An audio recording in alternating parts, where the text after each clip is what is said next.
miss you a lot. Today we're going to read Ricky, the Rock That Couldn't Roll, written by J. and illustrated by Aaron Wozniak.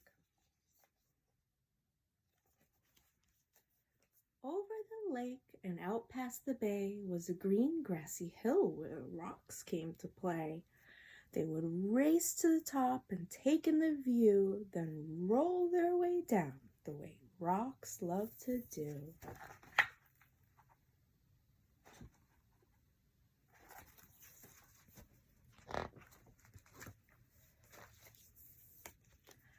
There were Kip, Pip, and Chester, and Marvin the Boulder. Ignatius played too, although he was much older, and a group called the Pebbles never ever sat still, zigzagging their way up and over the hill.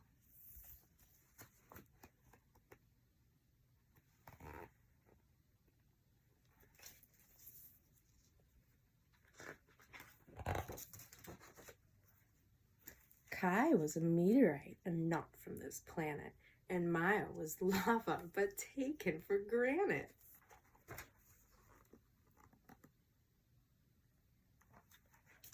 Stu was the smart one, Parker the clown, and grumpy old Ebert rolled with a frown. Gabby was sassy, Reese had flair, Emma was giggly, and Hud had black hair.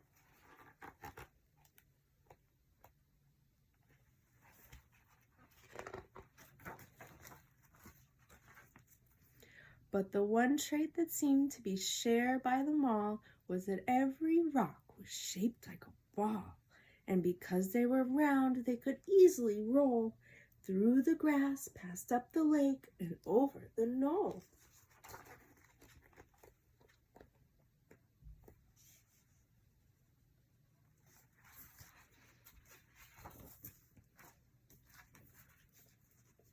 Except for poor Ricky, who quietly sat. You see, Ricky couldn't roll because one side was flat.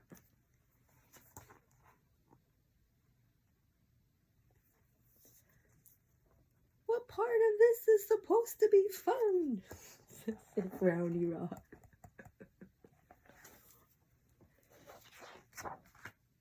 His friends didn't get it. Come roll, they would chant. So Ricky tried, but replied, I'm sorry, I can't.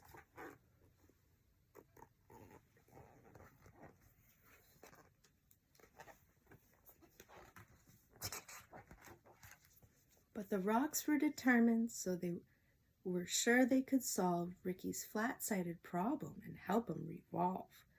So Marvin the Boulder, with his impressive physique, carried Rick all the way to the hill's grassy peak. Then he pushed him down, yelling, keep rolling, kid. But Ricky didn't roll, he just kind of slid. This feels like a bad idea.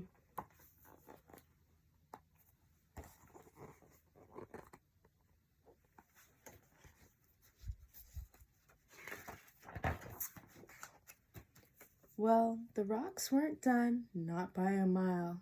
Surely this next try would get Rick to smile. They stuck rubber balls all over Rick, using big globs of glue to get them to stick. They were proud of themselves. This will work, they announced. But Ricky still couldn't roll, he just sort of bounced.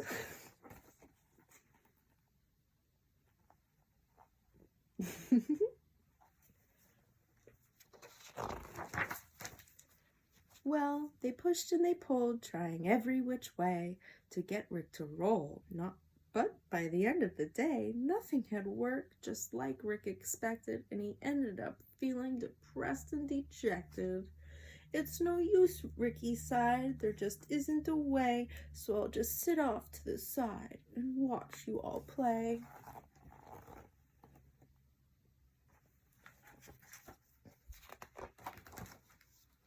But his friends wouldn't quit.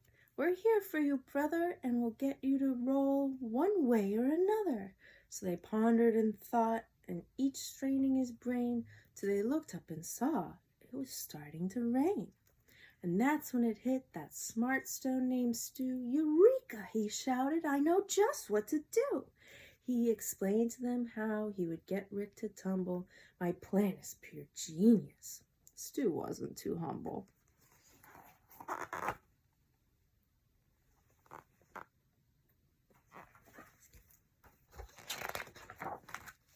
So they carried our hero down by the road about a mile to the lake where they gathered up mud they could pile on the flat side of Rick, creating a mound that they shaped, smoothed, and sculpted until it was round. Then after the rain, with the sun in the sky, they left him to bake till the mud was all dry. They gathered up vines in a colorful feather that they wrapped all around Rick to keep it together. Does anyone have a towel?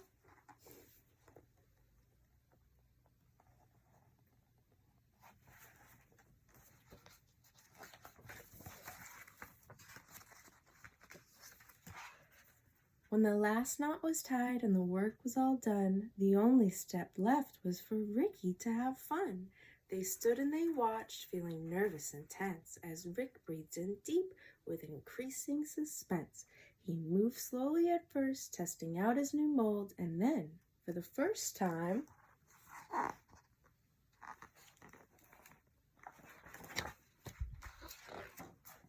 Ricky the Rock rolled.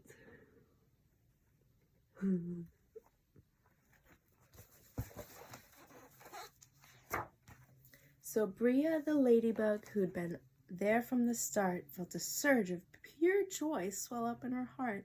She thought as she watched her friends play on the hill that there's always a way if there's always a will.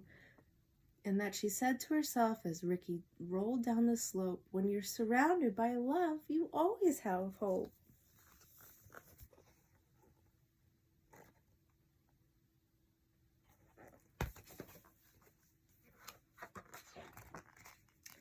The end. I love that one. Miss you guys so much.